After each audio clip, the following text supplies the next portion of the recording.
Ահրիսուրիցից սպորտալա, մակարոն չիլեր ուզալ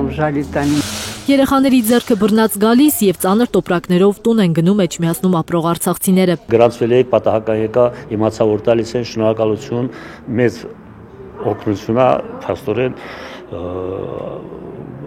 սնունդա ինչ որ կա, չգիտեմ, ամեն դեպքում ամեն ինչի փոփտի տայեք։ Ձեթով, ալյուրով, մակարոններով, կոնֆետներով եւ տնտեսական ապրանքներով լցված այս տոպրակները բռնի տեղահանվածների համար են։ Եվրասիա հասարակական կազմակերպությունը այս անգամ Էջմիածնում ապրող արցախցիներին է այցելել։ Արդեն 3 ամիս է, բաժանում ենք այս օգնությունը, մոտ 3500 ընտանիք արդեն օգտվել է մեր օգնությունից, 6350 ընտանիքի համար է օգնությունը նախատեսված։ Էջմիածին գնալուց առաջ նախ այնտեղ ապրող արցախցիների տվյալներն են ճշտել, քանի ընտանիք է ապրում, քանիսն իրենց օգնության կարիքն ունեն։ Այդպես են արել նաև Մասիս, Գյումրի եւ Աբովյան գնալուց առաջ։ Կատեգորիաները հետևյալն են 2023 թվականին,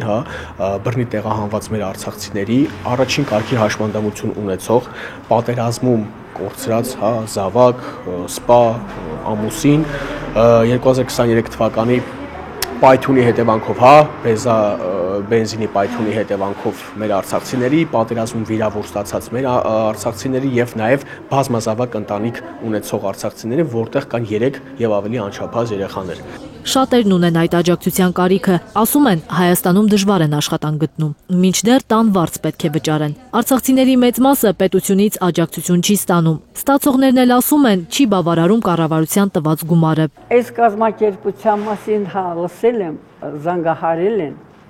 ուրախում, վերին աստիճանից, գոհում։ Ես ինձ թոշակը եւ տան վարձն եք կարողանում կոմունալը հասցնում էլի, մնացած արդեն դժվար աշխատանք չկա, մանավանդ մեր տարիքի մարդկանց համար։ Արցախում տուն, հող թողածները փորձում են Հայաստանում կյանքը դասավորել, բայց միևնույնն է, հայրենիք վերադառնալու հույսը չեն կորցնում։ Այս կինը երազում է մի օր արթնանալ տանը, Արցախում։ Վայ, ես քեզ մատա, Ստեփանակերտա մի բուր, հողն եմ ուզում։ Քանի դեռ Արցախ վերադարձը պետական նախագիծ չէ, Եվրասիա հասարակական կազմակերպությունը շարունակելու է աջակցությունը, հերթում Չարեն Ցավանն ու Հրազդանն են։ Զարուհի Սահակյան, Աշոտ Մնոյան եւ Անի Ղանդիլյան, Հայլուր։